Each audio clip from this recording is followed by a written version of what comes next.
Hello, pahinga! Hello, Pride! For you! ACS! Maulan man, no worries na amoy kulog ang damit. Charm! Fab! Con! Pangong kumakabloom!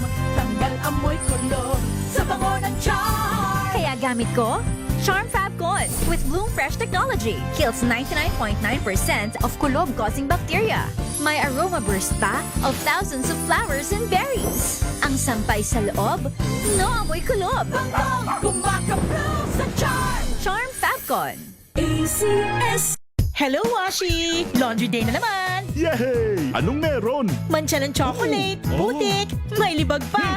Kaya natin yan! With Pride Washing Machine Detergent, may triple stain-away formula. Tanggal ang makapit, madikit, at malupit na dumit mancha. Kaya easy-easy ang labada. Mula noon hanggang ngayon! All you need is pride! All you need is pride! ACS! Tanggaling-galing mo! Smart dishwashing paste ko! Pritong ulam na masebo, plato ng kaldero. Tanggaling for everyday. Ganyan, pag smart ang dishwashing paste, may double tanggaling formula. Tanggal ang sebo, tanggal ang bakterya. Bahit para walang bahit, linis fantastic sa metal at plastic, number one ko to! Tanggaling-galing mo! Smart dishwashing paste! ACS! May nagbago. May arte. May budget. Akala nyo lang yon. So solid! White rose papaya, wow! White rose! White rose papaya, wow! White rose! White rose papaya! May glow up with white rose papaya. White rose papaya. May puti power times 2 kasi may papaya at niacinamide. May shea butter and tea tree oil pa. Kutis sulit ang glow up. Glow up with white rose papaya! White rose papaya. Kutis sulit ang glow up. ACS! Galalala Fabcon! Galalala Fabcon! Ang bango ng sampayan! Tara na magsayawan! Calefabcon, amoy nakaka-joyful. Sa lahat ng bagay, simula pa lang, siguraduhing max protection na. Kasi pag kulang ang proteksyon, baka madaling masira. Sa ngipin, dapat may max protection din. Max sa alaga ng Unique Toothpaste. With Max Protect Formula, help stop cavities before they start, while keeping breath fresh. Try Unique Maximum Fluoride Protection. Para max alaga, max protektado. ACS! Galalala Fabcon! Galalala Fabcon! Ang bango ng sampayan! Tara na magsayawan! Calefabcon, amoy nakaka-joyful.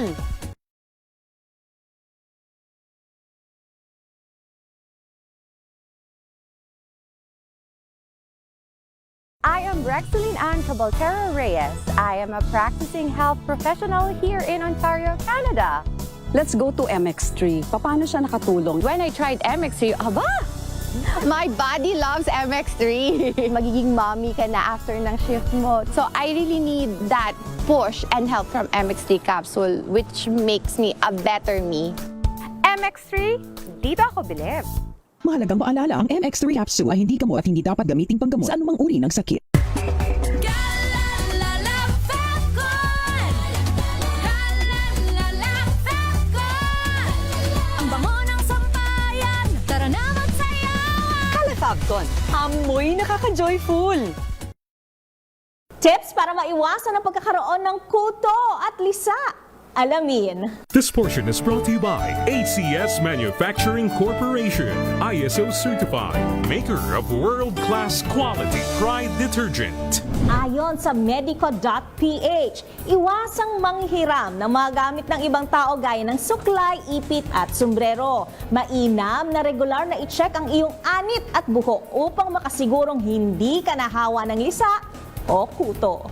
Sakali namang ikaw ay may kasama sa bahay na mayroon nito, huwag tumabi sa kanya sa pagtulog. Pero kung ikaw ay tuluyan ng nahawa ng kuto o lisa, ay panatilihin ang pagsusuklay sa iisang lugar at malayo sa ibang tao. Huwag kalimutang palaging pagpagin ang inyong hinihigaang kama at unan. At Mainam din ang paggamit ng shampoo na may mabisang panlaban sa kuto at lisa. Gayon din ang pagsusuyod at ang paglalagay ng coconut o olive oil. This portion is brought to you by ACS Manufacturing Corporation, ISO certified, maker of world-class quality Pride detergent.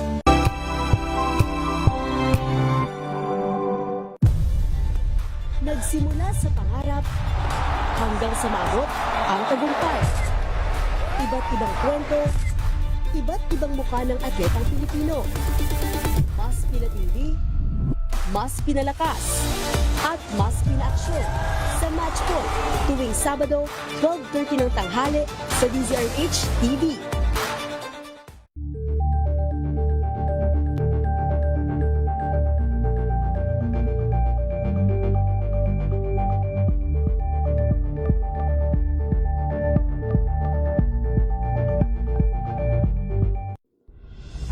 Tuloy-tuloy ang pagtulong, tuloy-tuloy ang pagseserbisyo at tuloy-tuloy ang balitaan kasama si May Binauhan sa Operation Tulong mula Lunes hanggang Biyernes.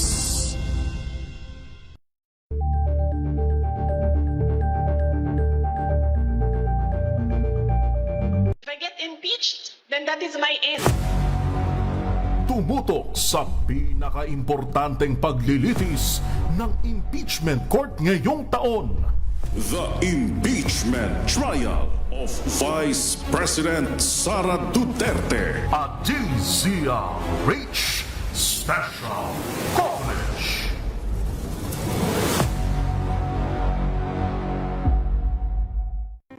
Angel po si Angelo Palmona sa giiwan sa inyo na isang magandang umaga. Maraming salamat. Life goes on! Nine, good morning, Lakay. Good morning, Sister Ann. At good morning. Magandang mainit na umaga. Angel po si Angelo Palmona sa giiwan sa inyo na isang magandang umaga. Maraming Sa salamat. Pilipinas, una sa Pilipino. Maagang balitaan, maagang usapan sa mga issue at balita kasama si Kuya Angelo Palmones sa Magandang Umaga Pilipinas mula Lunes hanggang Biyernes.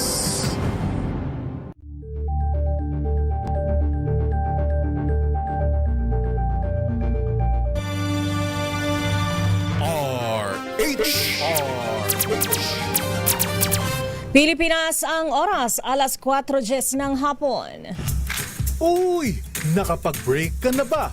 Nakapag-relax ka na ba? Saan ka man nagtatrabaho, mapa-opisina man o work from home o mula mismo sa pwesto, sasabayan namin ang break time mo. Sasabayan namin ng mga balita at komentaryo, mga panayam ng mga taong viral ngayon. DZRH Break Time! RH Break Time! Thank God it's Friday, Luzon, Visayas, Mindanao. Maulan man, mahangin man ang panahon na inyong nararanasan, maging mapagpasalamat pa rin po sa araw na inyong Thank God it's nagigisnan. Friday. Yes, maraming salamat dahil nakaabot pa tayo ng hanggang Biyernes. Imagine. Oo naman. Almost 2 weeks na, half na ng buwan ng Hulyo. Yeah. Hulyo Agis ang ating araw ngayon. At syempre, hitik na hitik pa rin ang ating mga balita. Dito pa rin yan sa palatuntunang break time sa DZRH. Makakasama niyo po si Thea Pecho Corpuz. At Ray Sibayan, sa ngalan pa rin po nila kay Mayor Deo Macalma para pa rin po sa DZRH, una sa Pilipinas. Una sa Pilipino, hindi na tayo magpapatumpik-tumpik pa. Narito na ang ulo ng ating mga nagbabagang balita. Metro Manila at ilang lugar na lubog sa baha sa biglang buhos ng ulan ng habagat na pinalakas ng Bagyong Inday. Bagyong Inday, patuloy ang paghina, signal number 2, nakatas pa rin po sa Batanes, Babuyan Islands at Cagayan.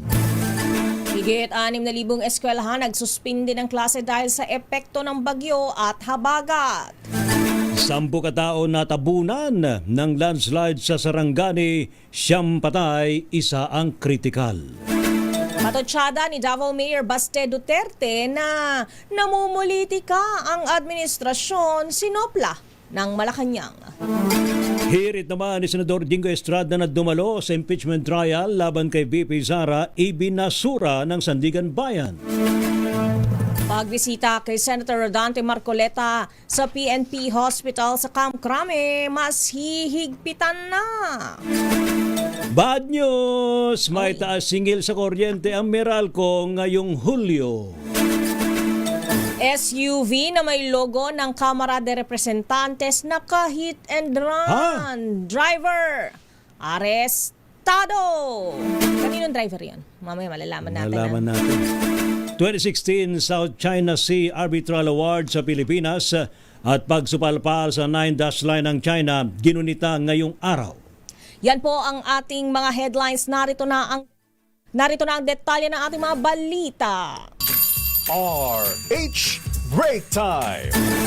Patuloy pa ang paghina ng bagyong Inday habang kumikilos ito sa silangan ng Taiwan. Ayon sa Pag-asa, huli itong namataan sa layong 570 kilometro mula sa silangan ng Itbayat, Batanes. Taglay ang pinakamalakas na hangin na 140 kilometro kada oras.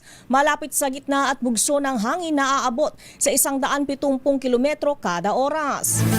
Kasalukuyang kumikilos ang Typhoon Inday pahilagang kanluran sa bilis na 20 kilometro kada oras. Nakataas pa rin ang signal number 2 sa 3 lugar sa Northern Luzon, partikular na sa Batanes, Babuyan Island at hilagang silangang bahagi ng mainland Cagayan.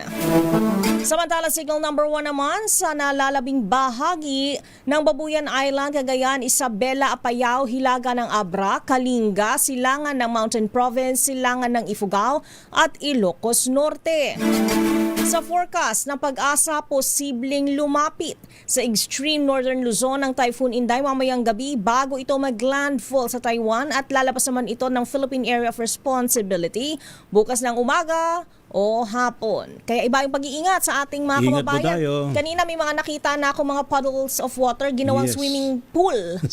Oo, ng mga bata. Diyan sa particular na tunghayan ko, na witness ko diyan sa may Diosdado, Macapagal. May delikado yan. Sa may ano, Marcos ha? Highway. Oo, may sakit yan. Pwede kang magkasakit dyan. Ha? Hindi lang yun. Saka yung panganib sa kalsada. Totoo. Yan, ha? Baka biglang hindi kayo makita ng mga motorista. Ayan, ingat po tayo. Ha? Uy, lalo na yung hindi makita ng motorista, yung mga nakamotor, yung biglang gumigilid sa kalsada para sumilong. Nako, kaya be prepared po sa lahat ng ating mga motorista. Samantala, biglang bumasa ilang bahagi nga po ng Metro Manila at iba pang bahagi ng bansa dahil po sa biglang buhos ng ulan, dulot po ng bagyong Inday ngayong pong Biyernes sa Hulyo 10. Sa monitoring po ng MMDA, bumaha sa iba't ibang mababang lugar sa Mandaluyong City, maging dyan po sa may Quezon City, Marikina, Pasig at Maynila. Nalubog din sa ilang bahagi ng Maguindanao del Norte at Maguindanao del Sur dahil po sa mga ulan na dulot po ng pinagsamang epekto ng habagat at bagyong Inday. Patuloy naman na pinapayuan po ang publiko na mag-ingat at sumunod po sa mga advisory at direktiba ng mga lokal na mga otoridad para po sa kaligtasan mula sa kalamidad. Kaugnay pa rin ang balitang bagyong yan, nasa mahigit 6,100 paaralan sa bansa ang nagsuspinde ng face-to-face classes at lumipat muna sa flexible learning dahil sa hagupit ng bagyong Inday at pinalakas na habagat. Ayon sa Department of Education, umabot sa 6,102 pampublikong paaralan sa 11 rehiyon ang apektado ng kanselasyon ng in-person classes. Dahil dito higit 3.6 na milyong mag-aaral at halos 150,000 guro ang at staff ng DepEd ang hindi muna pumasok sa mga eskwelahan. Pinakamaraming nagkansela ng classes sa National Capital Region na may 2,075 na paaralan, kasunod ang Calabarzon na may 1,692 at Central Luzon na may 802 na eskwelahan. Paliwanag ng DepEd, layo ng paglipat sa flexible learning na matiyak na tuloy pa rin ang pag-aaral ng mga bata habang pinoprotektahan ng mga ito, pati ang mga guro sa banta ng masamang panahon. Samantala, umabot naman sa mga kabuuang 681 kataong na stranded sa 57 mga pantalan sa buong bansa dahil po sa sama ng panahon, epekto ho ng bagyong Inday. Ayon po sa talaan ng Philippine Coast Guard, kabilang po sa mga apektado yung mga pasahero mga truck driver at cargo helpers. Samantala, stranded din ang may 206 na rolling cargos, 12 mga sakyang pandagat, maging ng 33 motor bangkas. Samantala, patay ang 9 katao habang isa ang critical sa landslide sa Malapatan, Sarangani kaninang umaga. Sa report ni RH19 Jundi Makutak, 10 katao ang natabunan ng landslide kung saan isang 31 taong gulang na lalaki ang nailigtas at agad na isinugod sa ospital. Ayon sa Municipal Disaster Risk Reduction and Management Office o MDRRMO, nangyari ang pagguho bandang alas 4 ng umaga kasunod ng walang tigil na pag-ulan na dulot ng habagat. Sa iba pang balita, ibinasura ho ng Sandigan Bayan ang kahilingan ni Senador Dingo Estrada na makadalo sa impeachment trial ni VP Sara Duterte. Sa 7 painang resolusyon, idineklara ng 5th Division na walang merito ang tinutukoy na mosyon ni Estrada. Ayon po sa naturang ruling, bagaman ang impeachment trial ang mahalagang usapin, hindi ito sapat para pagbigyan ang apela ng senador. Si Estrada ay nakapiit dahil po sa higit sa 500 milyong pisong plunder at 2 kaso ng graft na may kinalaman sa flood control scandal. Dahil po sa ang kaso ay non-bailable, kailangan munang mag-file ng petition for bail ang akusado at maaprubahan ng hukuman bago ihirit ang pansamantalang kalayaan. Masyado pang maaga para pagtalunan kung kailangang paharapin bilang testigo si Vice President Sara Duterte sa impeachment court. Ayon kay Senate President Sherwin Gatchalian, nakatatlong araw pa lamang ang impeachment trial at marami pang testigo na pakikinggan at mga ebidensya na ilalahad at kailangang suriin. Tiniyak ni Gatchalian na darating din ang panahon na mapag-uusapan ang kahilingan na personal na tumestigo ang pangalawang Pangulo. Paalala ng Pangulo ng Senado, protektado ng ating saligang batas ang mga isinasakdal gaya ni VP Sara ng right against self-incrimination. Hanggang kahapon ay wala pang inihahain ang panig ng prosekusyon na motion sa impeachment court upang ipasubpina ang pangalawang Pangulo. Samantala, sinopla ng Malacanang ang patutsada daw po ni Davao City Mayor Sebastian Basti Duterte na ginagamit daw po ng administrasyon ng batas at burokrasya laban sa mga kalaban sa politika. Ayon po kay Paras Press Officer Jose Claire Castro, kung susundin ang argumento ng kampo ng mga Duterte, para na ring hinikay daw po ng pamahalaan na huwag ipatupad ng batas at hayaang makaligtas ang mga inakusahan ng mga krimen laban sa bayan. Imbes na magbintang ng pamumulitika, mas mainam na direktang sagutin ang mga isyong ibinabato laban kay VP Sara Duterte. Binigyan din pa ni Castro na ginagamit daw po ng administrasyon ni Pangulong BBM ang kapangyarihan na alinsunod sa batas at nilitulad ng mga nakaraang administrasyon. Sa iba pang balita, mariing kinundi na at itinuturing na pambubuli sa House Prosecutor sa isyu ng laway at sipo ng ilang miyembro ng House Prosecution Team. Apela ni House Deputy Speaker Janet Garin, mag-focus sa mga ebidensya at huwag sa mga personal na pag-atake. Ang hugot ni Garin ay sa mga kumalat na memes mula sa Duterte supporters tungkol sa namuong laway sa gilid ng bibig ni House Lead Prosecutor Jervil Luistro at ang sipon naman ni House Prosecution Private Legal Counsel Attorney Amando Vergil Ligutan. Bilang doktor at dating kalihim ng Department of Health, paliwanag ni Garin, ang laway at panunuyo ng bibig ay normal physiological conditions na posibleng resulta ng dehydration, matagal na pagsasalita at pag-inom ng maintenance medications, at ang sipon naman ay dulot ng viral infections. Narito ang bahagi ng pahayag ni Congresswoman o Deputy Speaker Janet Garin. Just to emphasize, yung laway ay simbolo ng dehydration, no? Or kung nagsasalita ka, no? At wala kang iniinom na tubig. It's mainly dehydration, or kung meron kang diabetes, or kung meron kang maintenance medication. It has never been a manifestation of stress. And it has never been a symbol of lying. Nasa buong libro ng medisina at siyensya, ang katotohanan. So wag po nating linlangin, wag nating ilahis, tama na ang fake news. Ayun, kaya dapat siguro lagi may naka-standby na Danom.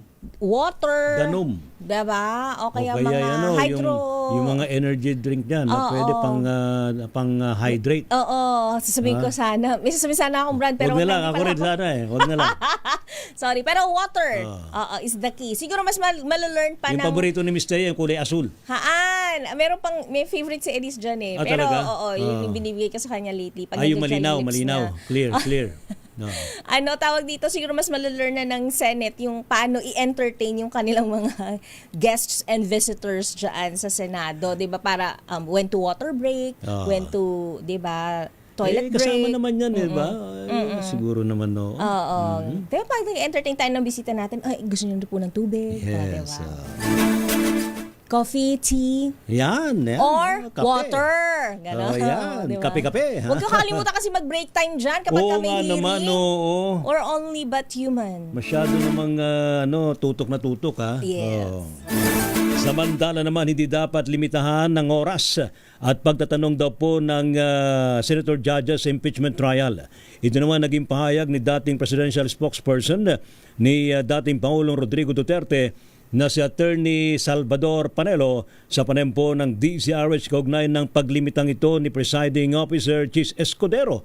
Iginit po ni Attorney Sal Panelo, mahirapan suriin at questionin ng mga senator judge ang mga ebidensya at testigo kung lilimitahan sila at ipinapakita lamang nito ang inklinasyon o bias ni Escudero sa impeachment trial. Kahit sa loob ng hukumang totoong hukuman, nangyayari yan. Kasi ang judge, gusto niya magtanong ng anong mambagay para makita niya katotohanan. Kaya dapat walang limit ang mga justices. Ayan. Otherwise, useless ang yung... Can you imagine 2 minutes ang pagtatanong mo? Paano mo may tatanong gusto mo itanong? Saka ililimit pa. Hindi ka pa pwede magtanong. Samantala, kinantyawan ni Panelo ang prosekusyon sa anyay grandstanding sa paglilitis. Advice ni Panelo sa mga abogado ng prosekusyon, itigil na raw pong mahahabang talumpati at hayaan na lamang ebidensya ang magpatunay ng kaso o impeachment complaint laban kay VP Sara Duterte. So hindi At mga alam mo, pag pinayagan mo na mag-i-speech ka dyan, sinisira mo ang integridad ng proceeding. Kasi hindi naman gano'n ang pamamaraan ng pagpruba ng isang kaso. Hindi sa pamamagitan ng testigo, hindi sa pamamagitan ng mga talumpati ng mga abogado. Samantala, pinag-isa na lang ng Sandigang Bayan ang paghawak sa kasong plunder at isa pa laban kay Senador Rodante Marcoleta. Ito ay matapos pumayag ang 3rd Division sa kahilingan ng 6th Division na i-consolidate ang plunder case ng Senador sa isa pang kaso na may kinalaman sa paglabag sa Presidential Decree No. 46. Nakapaloob sa Presidential Decree 46 ang mahigpit na pagbabawal sa public officials na tumanggap ng regalo. Si Marcoleta ay kinasuhan ng plunder dahil sa kabiguan na ideklara ang tinanggap na 75 million pesos campaign donations noong nakalipas na 2025 elections. Ang halaga ay mula sa kanyang kapwa-akusado na sina dating Congressman Mike Defensor at 2 negosyante. Ayon sa Ombudsman, bukod sa plunder, malinaw na nilabag ng senador ang PD 46 dahil sa pagtanggap ng pera sa panahon ng kanyang panunungkulan bilang kongresista. Samantala, mas higpitan pa ng CIDG sa mga gustong bumisita kay Senador Rodante Marcoleta dyan po sa may Campo Crame. Kasunod po ito ng pagsita ng Sandigan Bayan kung bakit pinahintulutan ng PNP General Hospital ang mga bisita ng senador na inaresto naman sa kasong plunder, subalit kasalukuyang sumasalang sa medical test. Partikular na pinuna ng Anti-Graft Court ay ang pagbisita daw po ni na Vice President Sara Duterte at Senador Robin Hood Padilla, gayong ipinamamalitan ng PNP Health Service na may mild pneumonia ang naturang senador. Dahilan ni CIDG NCR Chief Police Colonel John Giagi, personal na request daw po ni Marcoleta ang pagbigyan ng mga nabanggit na bisita. Kaugnay po nito ay tanging pamilya at legal team na lamang umano ang papayagan daw po na makalapit sa senador. there should be a clearance from the doctors, okay? At saka kay director namin. Kasi nga, yung medical condition yan na sinasabi ng mga doctors.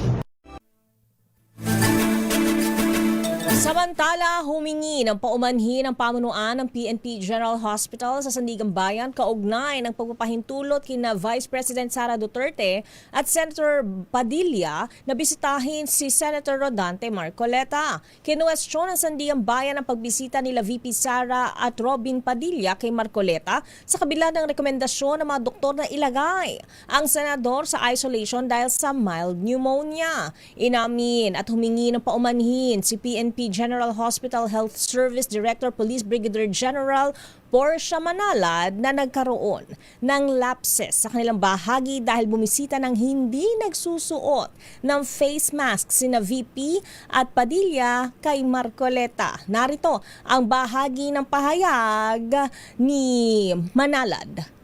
Actually, there are no lapses. I don't know with the security kasi it is with the CIDG. I'm just saying about the lapses that we forgot to say na kailangan nakamask sila because of the condition of the senator. Yun lang yung hiningi ko ng apologize kasi yun lang yung covered ko. But when we talk about the arresting, kung anong nangyari, sinong papayagan, it will be for the CIDG to decide. Ma'am, moving forward, maglalabas po ba ang order ng PNP Health Service para po ma-minimize na po or ma-control kung sino lang po yung allowed na bumisita kay Senador? Pagbalik namin ngayon, we will talk about everything, yung mga nakita namin na lapses, and of course, yung taking into consideration yung sinabi ng Sandigan Bayan. We would like, ayun talaga yung ano namin, to comply with the Sandigan Bayan orders. Samantala, babalikan pa natin iba pang nagbabagang balita mamaya. SUV na may logo ng Kamara de Representantes naka-hit and run. Driver arrestado at 2016 South China Sea Arbitral Award sa Pilipinas at pagsupalpal sa 9-dash line ng China ginunita ngayong araw. Naku, ito, bad news na naman, mga Bad news! mamis. Ano yung bad news? Meralco, may kasingil sa kuryente ngayong buwan Magkano? ng Hulyo. Hindi ko na naman alam. Mamaya alamin natin ang detalye. Uy, dami nagulat ng mga nakalipas na billing, ha? What? Meron pa rin ano. Wala, hindi siya shockproof talagang mapapay. May grabe, ano? Hindi, alam mo, kung nakonsumo mo naman, alam mo sa sarili mo, nakonsumo mo, tanggapin mo na lang sa sarili mo na kailangan mo siyang bayaran. Pero, kung alam mo rin sa sarili mo na walang gumamit, at laki ng bill mo. sinisingilid ka pa rin. Palag, almahan mo, ireklamo mo yan. Di ba? Punta ka sa consumer department nila, sa customer care nila, tawag ka. Buti pa Meralco nakangiti. Bakit? Ang taong bayan nakangiwi. Naku, ang dami kasi nangyayari sa paligid natin ngayon, di ba? Sa lahat ng aspeto ng ating buhay ngayon. Pero ito, kasi nabanggit natin yung Meralco, ang taas ang presyo ba ng produktong petrolyo? Kahapon, merong lumabas na forecast na baka raw next week ay magtataas sa diesel at kerosene. Ano ba yan? Bigay bawi naman yan. Ay nako, puro pasakit na lang sa bulsa ng mamamayang Pilipino. Anyway, balikan pa po natin iba pang detalye ng ating mga nagbabagang balita. Kasama pa rin po Thea Petro Corpus. At Tracy Bayan para pa rin po sa DZRH una sa Pilipinas. Una sa Pilipino, kayo nakatutok pa rin sa ating programang Break Time Pilipinas. Ang oras, 4:30 ng hapon. Ang oras na yan ay hatid sa inyo.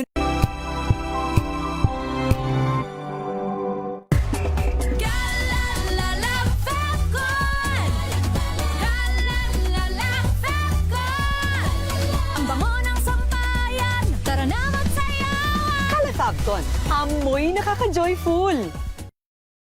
Sa puso ng kalikasan, natatangi ang prutas ng mangosteen. Ito ay nagtataglay ng antioxidant compounds na alpha, beta at gamma mangosteen. Ang MX3 capsule ay isang food supplement na gawa sa natural na mangosteen. Ito ay tested and proven to help avoid knee joint pain discomfort para iwas-iwas sa sakit with long-term supplementation 2 capsules daily. MX3 capsule, tunay, natural at original. Mahalagang paalala, ang MX3 capsule ay hindi gamot at hindi dapat gamiting panggamot sa anumang uri ng sakit.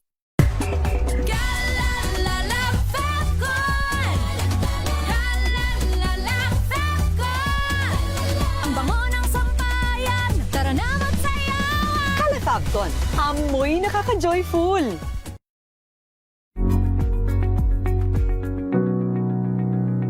This portion is brought to you by ACS Manufacturing Corporation, ISO certified, maker of world-class quality Pride detergent. Bukang bibig ng mga kabataan ng love languages, hindi lang sa pakikipagrelasyon kundi maging sa pakikipagkaibigan. Kabilang dito ang words of affirmation, mga salitang pumupuri o nagbibigay kumpiyansa, quality time, paglalaan ng makabuluhang oras para sa isang tao, at physical touch tulad ng paghalik at pagyakap. Gayon din ang acts of service o pagsisilbi sa iba at receiving gifts o pagkaramdam ng pagmamahal sa tuwing makatatanggap ng regalo. So yung research behind sa love language actually medyo mixed siya. So may pagka-popular psychology siya, meaning popular siya pero yung evidence for it ay hindi gaano ka-solid as it sounds. Pero helpful construct pa rin siya. So I think it's still something na magsistay sa mga tao kasi it's a way for people to talk about relationships na madaling intindihin. They're a method of saying your needs and your wants. Kaya siya nagiging helpful. So, pag pinapag-usapan na natin kung paano pa nade-develop yung mga gusto ng mga tao sa relationships, it's a mix of kung saan tayo nasanay at kung ano yung kailangan pa natin. Ayon kay Alicia Serrano, isang relationship coach, ang love language ay nagiging learned behaviors. Depende sa kinalakihang environment ng isang tao. Sa katunayan, karaniwan itong nagiging pamantayan ng marami sa panunuyo sa isang potential romantic interest. Being able to show your partner na ganito ako mag-express ng love, tapos naiintindihan ko rin na ito yung gusto mo, ito yung love language mo. I think being able to meet in the middle is the ideal situation. Paglilinaw pa nito, hindi problema na magkaiba ang love language ng isang magkarelasyon. Basta't pag-uusapan nila ang kanilang pagkakaiba at kung paano nila ito mararamdaman at maipaparamdam sa kanilang partner. This portion is brought to you by ACS Manufacturing Corporation, ISO certified, maker of world-class quality Pride detergent.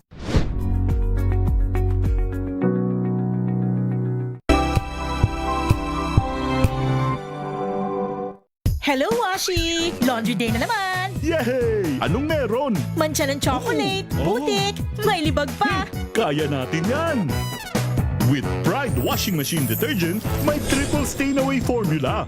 Tanggal ang makapit, madikit, at malupit na dumit mancha. Kaya easy-easy ang labada. Mula noon hanggang ngayon! All you need is pride. All you need is pride. ACS. Mga balitang gigising sa inyong Pilipinas ang oras, alas 4:35 ng hapon. RH Break Time. At oras na para magpahinga muna sa mga mabibigat at talaga naman nakakapagpasikip ng dibdib ng mga usapin. Kaya mamigay muna tayo ng ating papremyo para sa ating mga masusugid na tagapakinig, tagapanood ng ating palatuntunan dito sa ating himpilang DZRH. Kaya naman, Kring Kring, take it away! Makinig maigi! Ito na ang chance mo na manalo ng instant 500 pesos kapag narinig mo na ang mahiwagang Kring Kring. Tingnan mo na ang iyong cellphone, baka ikaw na ang susunod naming winner sa Kring Kring Panalo Malakas sa telepono. Paano sumali? Bisitahin ang Facebook page ng DZRH, fill up pa ng Google Sheet na nakapin sa DZRH FB page at hintayin ang aming tawag sa telepono. Kring Kring na!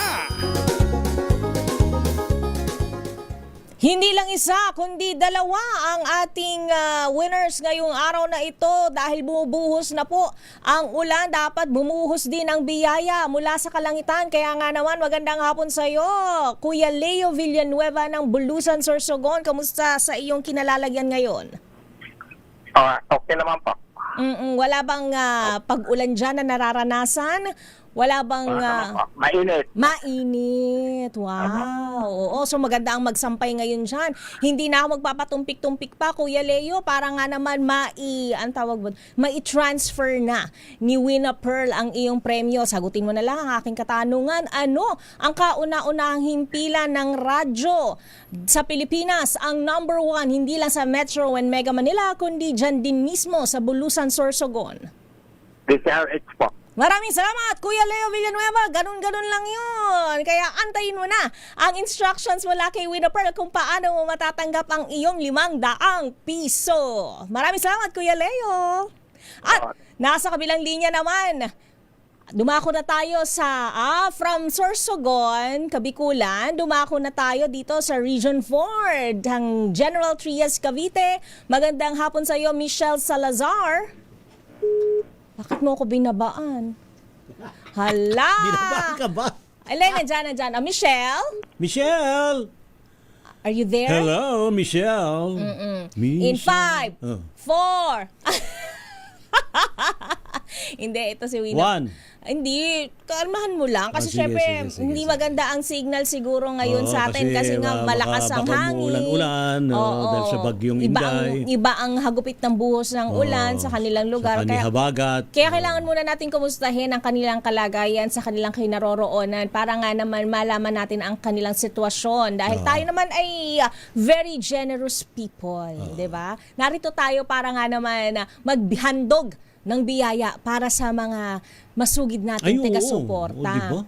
Yan Imagine, ang DZRH, ha? kauna-unahan tayo. Lalo malapit na ang anibersaryo ng DZRH, ha? Oo, 87 Wala pa akong years. salawal noon. DZRH na yan. Sabi nila, ng mga kabataan, TMI, too much info. Oy, mamaya, abangan natin ang Tapos detalya. makakarinig ka, Miss Anang? Thea. Nang. Sir Ray, nakasalawal pala ako noon, naririnig na kita. Naunahan ka nila.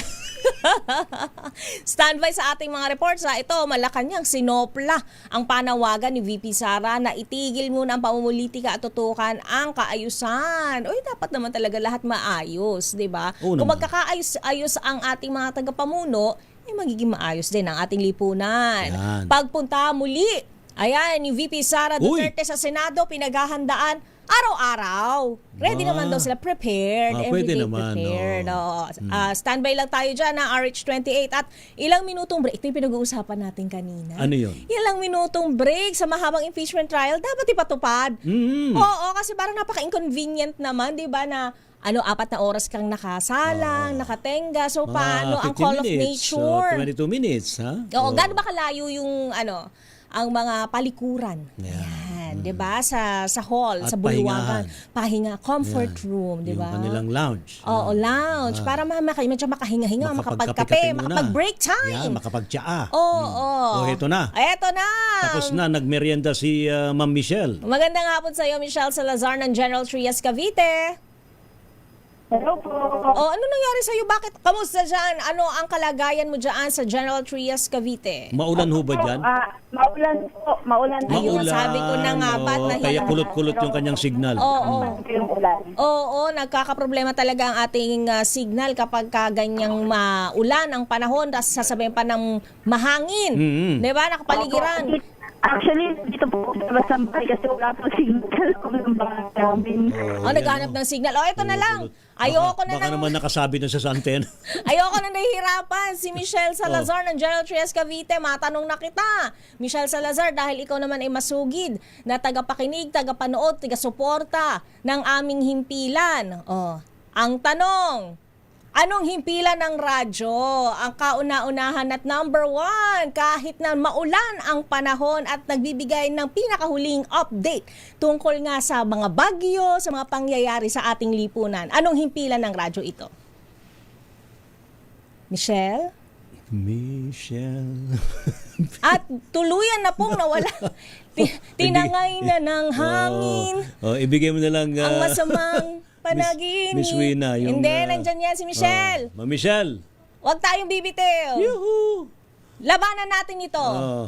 Walang sukuan. Hindi tayo susuko. Meron Michelle. pa naman hanggang alas 12 na hating gabi. Tsatsagain ka namin. Kailangan mo masagot to. Kailangan maibigay namin sa iyo to.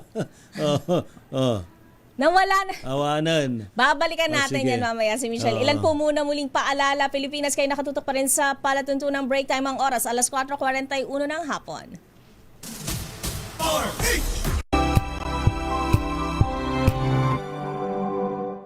Maulan man, no worries na amoy kulog ang damit. Charm Fabcon, bangong kumakabloom, tanggal amoy kulog sa bango ng Charm. Kaya gamit ko, Charm Fabcon with Bloom Fresh technology. Kills 99.9% of kulob-causing bacteria. May aroma burst pa of thousands of flowers and berries. Ang sampay sa loob, no amoy kulob. Bangong kumakabloom sa Charm. Charm Fabcon. ACS. Tinesting, sinuri, siniyasan. Ang resulta? Super effective ang Shield sa pagpatay ng bakterya at virus. Shield Antibacterial Soap. Believe ang mga eksperto sa Philippine Nurses Association.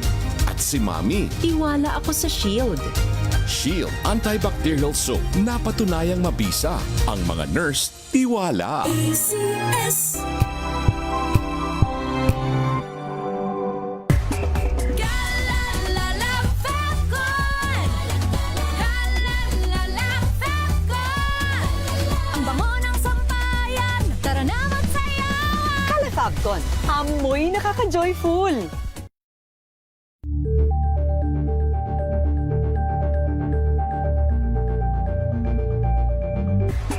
Galalala Fabcon.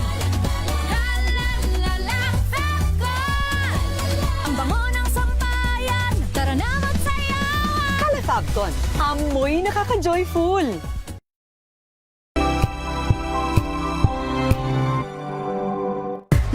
Galalala Fabcon. Galalala Fabcon. Ang bango ng sampayan, tara na magsayawan! Calafabcon. Amoy nakaka-joyful.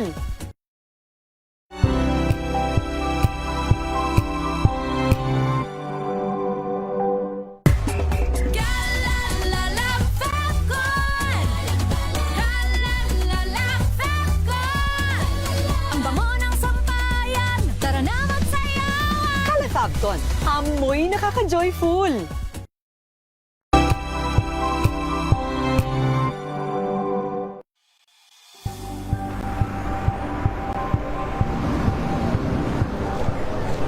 Pa rin ang ating mga eksperto. Dito lang sa Expert Opinion. Ito ang The Better News. TNVS. Trending and Isang kwento, iba't ibang anggulo. Dito sa Point. Bawat pananagutan ating tatalakayin dito sa Hoy. Bawal yan. Pilipino, dito lang sa DZHTV, matchable entertainment and lifestyle. Ito ang MBC TV Network News. Una sa Pilipinas, una sa Pilipino.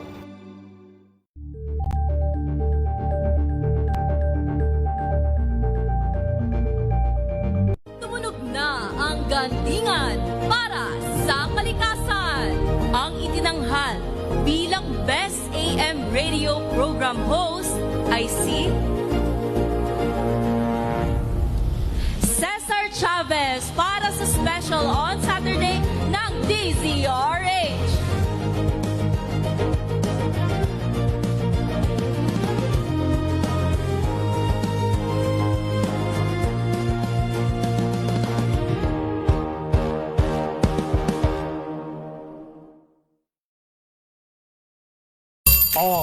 RH Break Time. Nasa linya muli natin si Ate Michelle Salazar ng Gerald Trias Cavite upang mabigyan ng pagkakataon na makapag-take home ng 500 piso mula sa ating Kring Kring Panalo promo. Matanong na kita, Michelle Salazar, hindi tayo magpapatumpik-tumpik pa. Ano ang kauna-unahang impilan ng radyo na numero 1 hindi lang sa Metro and Mega Manila, kundi sa puso mo mismo? DZRH po! Congratulations, Michelle Salazar! At mas maliwanag na ngayon ang boses niya. Mas maganda na yung linya. Nakahanap na ng maganda-gandang bubong. Si Ate Michelle, maraming salamat at mag-iingat ha. Iba yung pag-iingat dahil hindi pa po tapos, hindi pa po nakakaalpas ang ating bagyo at habagat. At dumako na tayo sa ating mga reports. RH Break Time. Malacanang, sinopla ang panawagan ni Vice President Sara na itigil muna ang pamumulitika at tutukan ang kaayusan. Bakit naman sinopla? I-detalye ang balitang yan. RH14, Leth Narciso. Miss Leth. Ang mga kaalyado daw ang dapat pagsabihan ni Vice President Sara Duterte na tigilan ang pamumulitika at pagkakalat ng fake news. Katwira ni Palace Press Officer Claire Castro, ang mga ito kasi ang naninira kay Pangulong Bongbong Marcos at sa kanyang administrasyon para iluklok kaagad si Duterte na Pangulo kahit wala pang 2028. Kinwestiyon rin ni Castro kung bakit ititigil ang pagsulong ng transparency and accountability, gayong partean niya ito ng mandato at obligasyon ng bawat public servant. Iginiit ng palace official na obligasyon ng Vice Presidente na sagutin ang mga inaakusa sa kanya dahil ang pagtatago ng katotohanan ay pagtataksil sa bayan. Binigyang din rin ito na walang pamumulitika sa impeachment trial dahil ito ay nakasaad sa konstitusyon. Dagdag ng palasyo, hindi na kailangang ipanawagan ni VP Sara na tutukan ang kaayusan, kapayapaan at kaunlaran ng bansa dahil ginagawa ito ng Pangulo na anyay walang patid ang pagtatrabaho. Ito si Leth Narciso para sa DZRH. Una sa Pilipinas, una sa Pilipino. Thank you. Maraming salamat, Miss Leth. Yung dahong pagtungo naman muli ni VP Sara Duterte sa Senado, abay pinaghandaan daw po araw-araw. Ating alamin sa report ni RH28, Lakay Raymond at Paz. Lakay Raymond. Ray, araw-araw ay nakahanda ang holding room para kay Vice President Sara Duterte sa oras na gusto nitong magtungo sa Senado. Ayon kay Attorney Reginald Tonggol, ang spokesperson ng impeachment court, karapatan ito ni VP Sara bilang respondent sa impeachment trial. May sarili na itong room na nakahanda bilang pagkilala sa kanyang posisyon. Sabi ni Tonggol, sa oras na gustuhin ni VP Sara na pumasok at mag-observe ay paupin siya sa VIP gallery. Usap-usapan na muling magtutungo ito sa Senado sa susunod na linggo kapag isa lang na bilang testigo ng prosecution ng kanyang chief of staff na si Attorney Zulaika Lopez. Si VP Sara ay nagtungo sa Senado noong nakaraang linggo para makipag-usap sa mga abogado at nagbitaw ng one-liner mula sa poem na Invictus. Narito si Attorney Reginald Tonggol. Yung Senado, through the Office of the Senate Secretary, naghanda yan ng holding room talaga sa Vice Presidente to respect the office that she holds as well. And the stature that she has in our system of government. So kaya laging nakahanda naman yung holding room para sa kanya, whether magpakita talaga siya o hindi. Ang spokesperson ng impeachment court, si Attorney Reginald Tonggol. Ito si RH28 Raymond Advance para sa DZRH. Una sa Pilipinas, una sa Pilipino. Maraming salamat, Lakay Raymond. Samantala, ilang minutong break sa mahaba ang impeachment trial dapat ipatupad. Oo naman, yes. Akong naaawa eh. Ikaw ba, RH12? Milky na ganahan. Walang Milky, pakidetalye ang balita. Manang. Yes, yan. Hinihiling ng House prosecutors na mas makabubuting magpatupad ng regular na ilang minutong break sa impeachment trial ang Senate Impeachment Court. Ginawa ni House Prosecutor Joel Chua ang apela matapos lumutang ang memes sa namuong laway sa bibig ni House Lead Prosecutor Trevin Luisto at ang sipon ni House Prosecution Private Legal Counsel Attorney Armando Virgil Ligutan. Paliwanag ni Chua, hindi birong tumayo at magpaliwanag ng ilang oras bukod sa magkahalong kaba at tensyon. Kwento pa ni Chua, sa unang 3 araw ng impeachment trial, binawalan sila na magpasok ng bottled water, kaya ang ginawa niya, ininom at inubos niya ito sa labas ng plenary hall, kayong mahigit 4 na oras ang impeachment trial. Matatandaan na nagmosyon sa plenaryo si Senator Judge Pia Cayetano na payagan silang magdala ng tubig sa loob ng plenary na mukhang ipatutupad na sa susunod na linggo. Narito si House Prosecutor Joel Chua. Siyempre, lahat naman po kami tao rin at nandoon din yung stress, nandoon din po yung tension. Pangalawa po, naalala ko po kasi po yung first day. At nung ako po'y pumapasok, may dala po akong tubig, pinagbawalan po akong magpasok ng tubig dahil bawal daw po sa loob. Kaya ang ginawa ko po sa labas, ininom ko hindi po ako nakapasok na may bitbit po ako ng tubig. Kaya nga po nagpapasalamat po kami dahil may isa pong senador, kung hindi po ako nagkakamali, si Senador Pia Cayetano po, sinabi po niya na baka po pwede kahit na nasa rules nila na bawal kaming uminom o magdala ng inumin sa loob, baka po pwede pagbigyan kami kahit na tubig man lamang. Kasi napakahirap din po nun. Magsasalita ka doon, tuyong-tuyo na yung bibig mo. Siyempre, nandoon din yung tension, nandoon din yung stress. Hindi rin naman po ganun kadali na Una rito umaapela si House Deputy Speaker Janet Guerin sa publiko na mag-focus sa mga ebidensya at wag daw sa mga personal na pag-atake. Ang hugot ni Guerin sa mga kumalat na memes mula sa Duterte supporters tungkol sa namoong laway sa gilid nga ng bibig ni House Lead Prosecutor Treville Luisto at ang sipo naman ni House Prosecution Private Legal Counsel Attorney Amando Virgil Degutan. Ako si Nuke Reguna nagulat para sa DCRH, una sa Pilipinas, una sa Pilipino. Thank you, Milky. Samantala naman, bago daw pong security arrangements sa Baho de Masinloc, ito raw po inihahanda ng Pilipinas. Ayon po mismo kay Defense Secretary Gibo Teodoro. Report mula kay RH52, Edniel Parosa. Edniel. Ray, ibinunyag ni Defense Secretary Gilberto Teodoro Jr. na naghahanda ng Pilipinas ng bagong diskarte upang mapasok ang Baho de Masinloc o Scarborough Shoal. 10 taon mula nang maipanalo ng bansa ang arbitral case para sa West Philippine Sea. Sinabi ng kalihim na may nilulutong security arrangement ng pamahalaan para makapangisda ang mga Pilipino sa bahura. Hindi man nagbigay pa ng detalye upang hindi raw ito mamoy ng kaaway. Nilinaw ni Teodoro na malayo ito sa joint fishing na mungkahi ng China. Iginit ng DND Chief na Maynila dapat ang kumokontrol sa likas na yaman ng traditional fishing ground at hindi ang Beijing bilang pasok ito sa exclusive economic zone ng Kapuluan. Pakinggan natin, Secretary Teodoro. Hindi ako pwede mag-share ng detalye, pero anong trabaho pa natin kung hindi secure yung territorial integrity and security ng ating republika? So kasama ito ang lahat ng mga areas natin. Samantala, binanatan ni Teodoro ang so-called Chinese scholars na naglutang na teritoryo daw ng Taiwan o ng China ang mga isla ng Batanes. Para sa Defense Secretary, dapat sigurong ipatingin sa Department of Health ang naturang scholars dahil may tama umano ang mga ito. Kailangan siguro ang pagpasagutin natin dito ay si Secretary Herbosa dahil mukhang matindi ang tama ng mga gumawa nyo. Sa kabila ng nabanggit na biro, nagpaalalang opisyal na dapat seryosohin at sagutin ng gobyerno ng Pilipinas sa mga ganitong pahiwatig ng Chinese Communist Party. Ginawa niya ang payag matapos mamahagi na higit sa 5,000 food packs, ilang payaw, batteries at fishing gears sa mga mangingisda ng Masinloc, Zambales ngayong Biyernes, Hulyo 10. Ako si Edniel Parrosa, DZRH, una sa Pilipinas, una sa Pilipino. Maraming salamat, Edniel. Samantala, kumustahin natin ang sitwasyon ngayon sa Liwasang Bonifacio kung saan nagtitipon-tipon ang mga rallyista. I-detalye mong balita, RH27, Noche Kakas, Noche.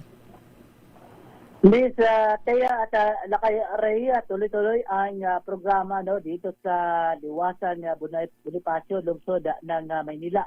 Sa kabila ng patuloy na mahinang pag-ulan dito sa lugar. Ang tawag nila, Miss Thea at Lakay Rhea, ay Peace People's Rally ang tawag nila, kung saan isa-isang nagsalita ang mga miyembro ng United People's Initiative.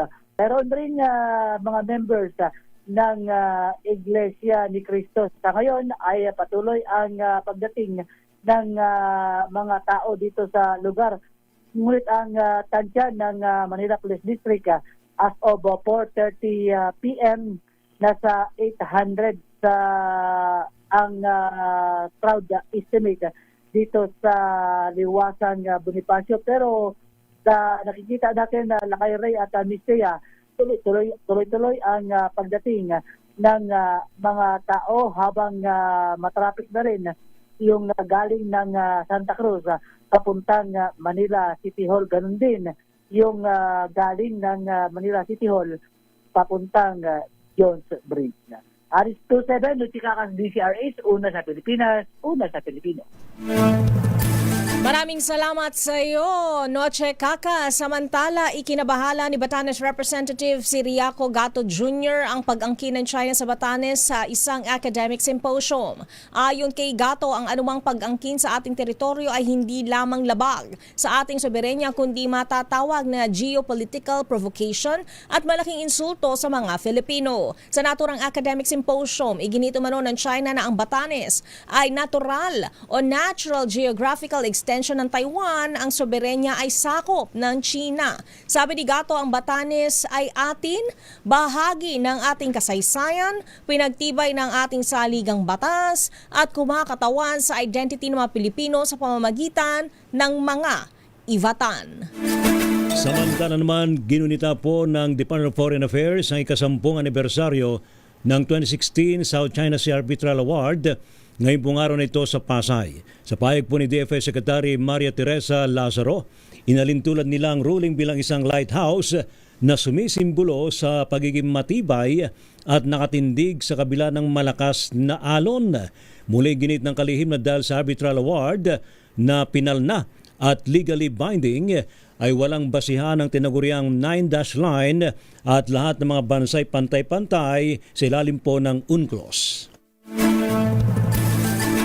Sa iba pang balita, tataas ang singil ng Meralco. Ano ba yan? Ngayong Hulyo. Ayon sa kumpanya, halos 34 na sentimo ang itinakdang increase sa bawat kilowatt hour o katumbas ng overall rate na 14 pesos and 82 centavos kada kilowatt hour para sa karaniwang consumers mula 14.48 per kilowatt hour noong Hunyo. Dahil sa adjustment, ang mga kumukonsumo ng 200 kilowatt hour ay madadagdagan ng 69 pesos sa kanilang electricity bill ngayong Hulyo. Batay sa paliwanag ng Meralco, ang power rate hike ay epekto ng mataas na generation charge noong nakalipas na buwan, epekto ng mataas na halaga ng langis.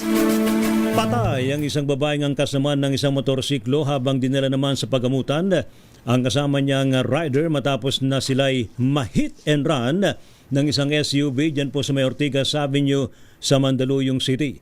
Agad namang naaresto ng mga tauhan ng San Juan City Police ang driver matapos makorner ang minamanehong Land Cruiser sa bahagi po ng Green Hills.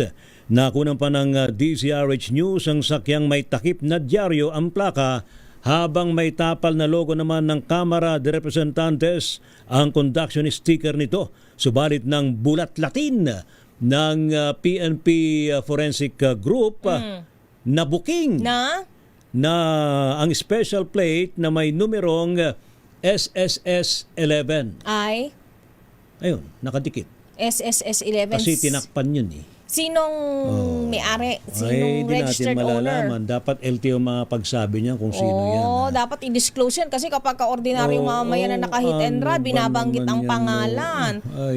Sinong pinagmamaneho? Sabi mo, chuper kanina eh. Ano ba, personal driver, driver owner? Yung bang driver lang bang nagmamaneho niya? Sinong kasama? O meron bang sakay? Nako ha. Kapag ganyan mga bakit may pagbalot ng dyaryo? Who did that? Ayun, hindi natin alam. Baka siya, hindi natin alam kung sino. Para itago. Okay. Global news na tayo. Ay, nako, talaga naman. Dumako na tayo sa ating Break Time Global. Iran patuloy ang pag-atake sa mga military site ng Amerika sa Bahrain, Kuwait at Qatar. Ida tayo mga balitang yan, James Galange. Balita mula sa Iran. Patuloy pa rin ang Iranian Armed Forces sa pagpapakawala ng airstrike sa tatlong kaalyadong bansa ng Amerika sa Gulf region, gaya ng Kuwait, Bahrain at Qatar. Ito'y kung saan nakabase ang mga military infrastructure ng Amerika na matatandang nagpalitan ng mga pag-atake matapos muli magkaroon ng mitya ang dalawang bansa sa gitnang silangan. Kinumpirma na rin ni US President Donald Trump na tinuldukan na ng Amerika at Iran ang napagkasundo ang 90-day interim ceasefire deal. Ito si James Galange ng DZRH TV, una sa Pilipinas, una sa Pilipino. Thank you, James. Samantala, FIBA gameplay rules gagamitin daw po sa PBA simula Governor's Cup. Report mula kay Millie Borja. Millie?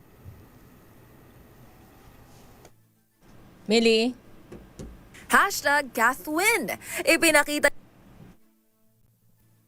Magpapatupad na ang PBA ng FIBA gameplay rules simula sa pagbubukas ng Season 50 Governor's Cup ngayong araw, July 10. Layunin ng pagbabago na iangkop ang mga panuntunan ng liga sa internasyonal na pamantayan at mas maihanda ang mga malalaro ng Gilas Pilipinas para sa mga pandaigdigang kompetisyon. Sa memorandum na inilabas ni PBA Commissioner Willie Marshall noong July 7, inihayag na ang panuntunan sa loob ng laro o inside the court ay susunod na sa FIBA rules, habang mananatili naman ang ilang matagal ng PBA regulations. Kabilang sa mananatili ang 12-minute per quarter, 6 na regular timeouts sa isang laro, isang 30-second timeout sa bawat half, mandatory television timeouts at ang 4-point shot mula sa lampas 27-foot arc. Mananatili rin ang 15-man lineup ng mga kupunan, ang mga panuntunan sa paggamit ng import sa mga import-laden conferences at ang pagkakaroon ng isang injured or reserve player. Hindi rin magbabago ang mga disciplinary rules tulad ng automatic 1-game suspension matapos makakolekta ng 5 technical fouls o isang flagrant foul penalty. Gayon din ang mga umiiral na panuntunan para sa mga coach at manlalaro. Sa ilalim ng FIBA gameplay rules, maaari nang gumamit ng hanggang 2 coach challenges ang isang kupunan. Subalit ang ikalawang challenge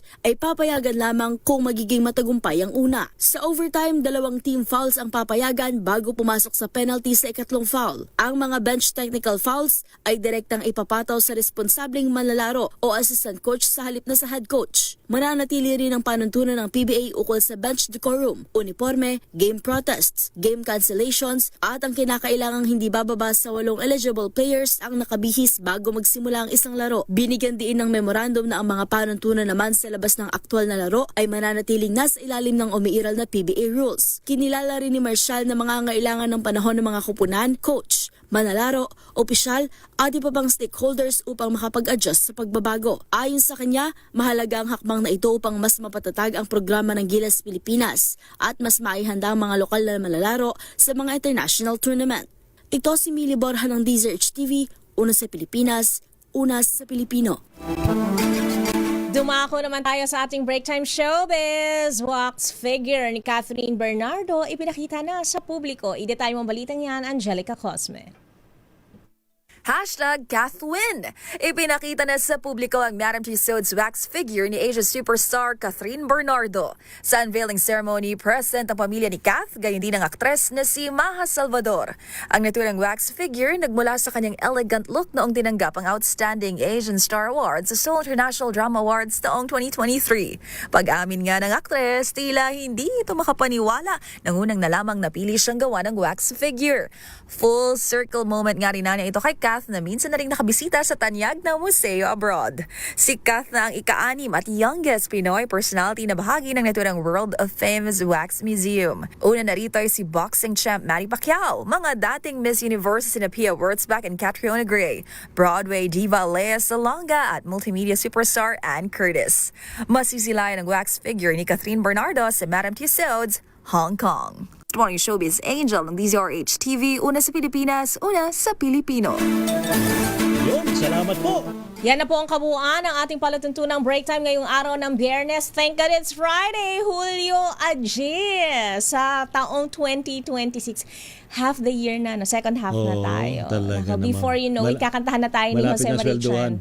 Ay, sweldo. Next week, Wednesday, oy, hump day, yay. Talaga, yay. Oy, pero pag-iingat po sa ating mga kababayan, ha, may mga bahang lugar. Yung mabahain talaga, talagang, wala tayong magawa dyan. Na-flood control tayo, eh. Sila ang kumokontrol sa pagwaha, pero yung iba pinipilit na magbaha sa mga lugar para may makadiskarte. Basta magtiwala tayo sa mga namumuno sa ating mga ahensya ng gobyerno. Yung iba naman ginagampanan naman talagang kanilang tungkulin. May iba meron naman. lang ibang pasaway. May iba lang talagang abusado. At kapag abusado at pasaway, dapat kasuhan. Sana talaga at makulong, hindi ba, maparusahan at isoli nyo naman yung mga ninakaw ninyo sa kaban ng taong bayan. Ako po, si Thea Petro Corpus. At Ray Sibayan para pa rin po sa DZRH, una sa Pilipinas. Una sa Pilipino. Susunod po ang balansyadong pagbabalita hatid sa atin ni Ka Henry Uri at Miss Kay Karen Oyong. Pilipinas ang oras, 5:05. This time check is brought to you. Wow, ang saya. Isang barangay na labada, puro mancha pa. Goodbye, pahinga. Mommy, isang laba lang yan sa Pride Bar Blue. May powerful stain-away enzymes na malupit sa dunit mancha. At di masakit sa kamay.